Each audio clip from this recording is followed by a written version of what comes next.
हम लोग आज हैं बाबा साहब की जन्मभूमि मऊ में, मऊ छावनी जिसका नाम अम्बेडकर नगर है। और ये जो बाबा साहब की स्पेशल ट्रेन भारत सरकार ने चलाई है, उसके तहत हमारे सह यात्री हैं उसी ट्रेन में आए हैं, हम भी उसी ट्रेन में आए हैं। तो इनसे जानना चाहेंगे कि आप यहाँ क्यों आए हैं, क्या देखने आए हैं। मेरा नाम डॉक्टर नीतू गोस्वामी है। हम यहाँ पे बाबा साहब की जो तीर्थ स्थल जिसको पंच तीर्थ बोलते हैं उसको देखने के लिए आए हैं। और ये पहली जगह है जहाँ पे हम आए हैं जिसका नाम मऊ है। यहाँ इनके जन्म हुआ था और बाबा साहब से एक अलग प्रकार का विशेष लगाव इस प्रकार से है क्योंकि जन्मस्थली से ही हम ये महसूस करते हैं कि उन्होंने महिलाओं के लिए इतने अच्छे कानून लाने की बात की थी उस ज़माने में, जो कि आज तक लोग वैसी बातें करने से भी वो हिचकते हैं। कुछ बताएंगे क्या क्या कानून थे? उन्होंने सबसे पहले हिंदू कोड बिल की बात की थी।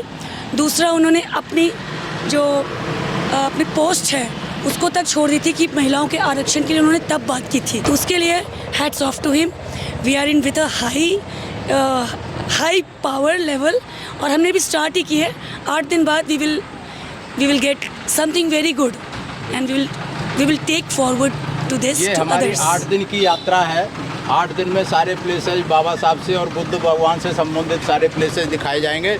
तो हमारे लिए बहुत गौरव की बात है जो लोग आए हैं। हमारे साथ में और भी साथी हैं, आप भी अपना परिचय देंगे, बताएंगे।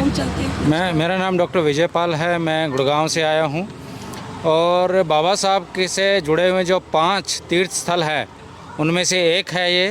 पहला ये तीर्थ स्थल है Mau, military headquarter of war के नाम से जाना जाता था, अब ये अम्बेडकर नगर बन गया है।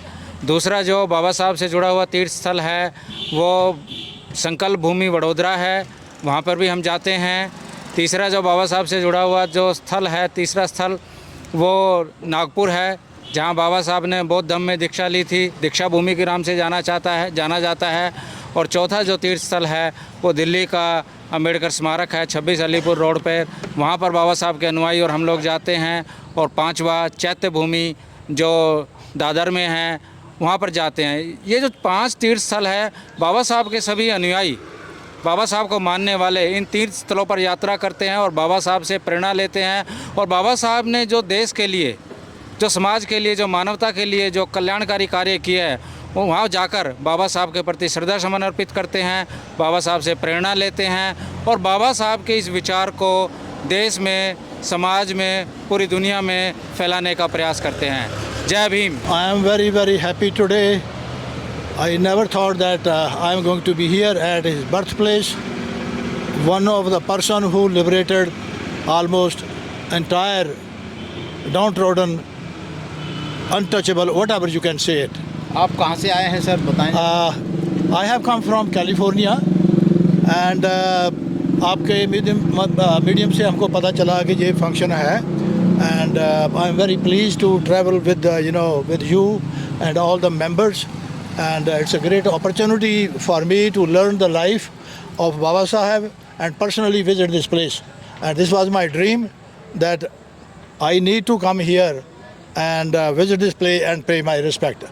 Thank you very much. Thank you sir, thank you. अगर आपने अभी तक हमारा चैनल सब्सक्राइब नहीं किया है तो सब्सक्राइब करें और घंटी का बटन बिल्कुल भी दबाना ना भूलें ताकि सभी लेटेस्ट खबरें पहुंच सकें आप पे सबसे पहले।